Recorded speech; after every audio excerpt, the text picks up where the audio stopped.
Bismillahirrahmanirrahim. Assalamualaikum warahmatullahi wabarakatuh. Salah satu fakta yang mengejutkan adalah terbuktinya hadis Rasulullah tentang anjing, di mana dalam Islam menganjurkan ketika terkena air liur anjing maka basuhlah dengan salah satu basuhnya dengan tanah. Air liur anjing mengandung virus berbentuk pita cair. Dalam hal ini, tanah berperan sebagai penyerap mikroba berikut virus-virusnya yang menempel dengan lembut pada wadah. Ternyata hal ini sudah diberitahukan pada umat Islam sejak 1400 tahun yang lalu oleh Nabi Muhammad SAW. Dan ilmuwan juga membuktikan jika virus anjing itu sangat lembut dan kecil. Sebagaimana diketahui, semakin kecil ukuran mikroba, ia akan semakin efektif untuk menempel dan melekat pada dinding sebuah wadah.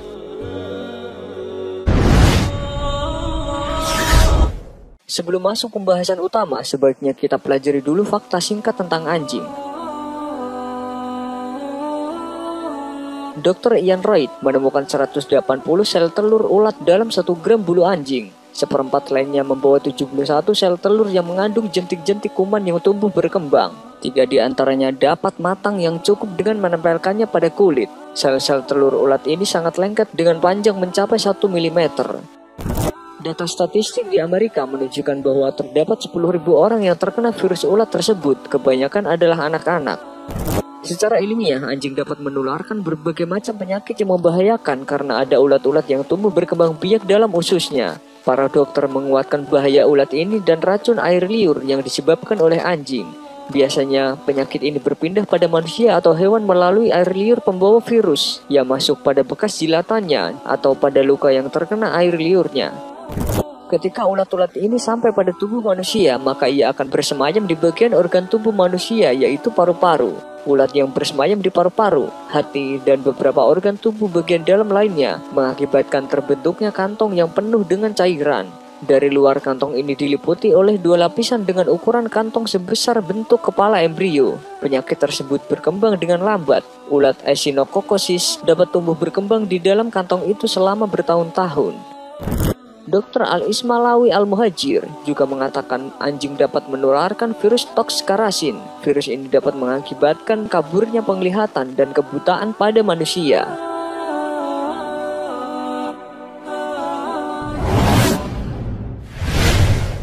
Survei pemelihara anjing. Menurut peneliti dari Universitas Munich, dalam publikasi ilmiahnya mereka menyatakan bahwa memelihara anjing meningkatkan resiko kanker payudara, peluang dan resiko mengidap kanker. Oleh karena memelihara anjing jauh lebih besar dibanding memelihara piaraan lain seperti kucing dan kelinci.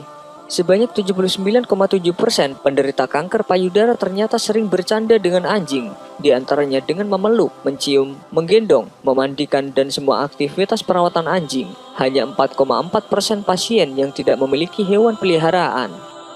Air liur anjing dari jenis apapun berbahaya bagi manusia. Persatuan Dokter Kesehatan Anak di Munich, Jerman, mengungkapkan bahwa air liur anjing mengandung berbagai kuman penyebab penyakit. Bakteri tersebut dapat masuk dan menyerang organ dalam manusia melalui sistem terbuka. Resiko tertular penyakit kian besar apabila terkena gigitan anjing, karena gigitan anjing akan mengandung air liurnya.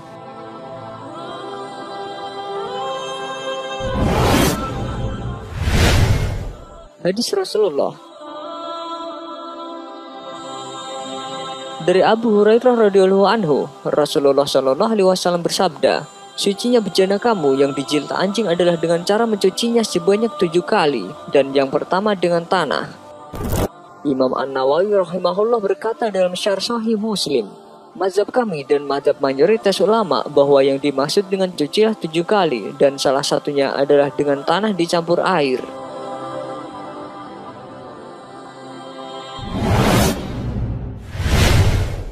Eksperimen Presiden Soekarno.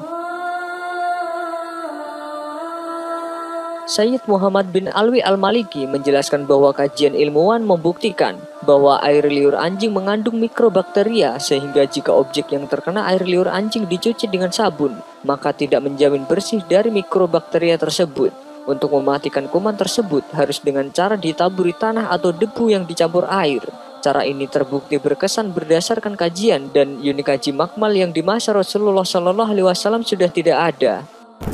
Suatu ketika, Presiden Republik Indonesia Soekarno pernah mengatakan bahwa pada zaman sekarang kita tidak perlu lagi menyamak atau membasuh 7 kali yang diantaranya dicampur dengan debu apabila terkena najis kelas berat. Beliau mengatakan cukup menggunakan sabun.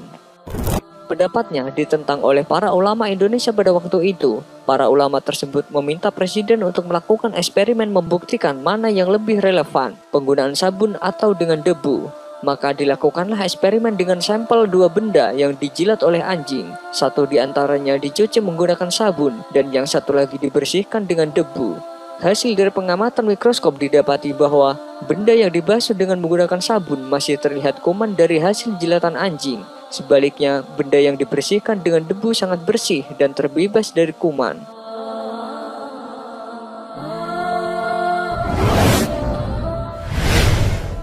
Menurut ilmu kedokteran,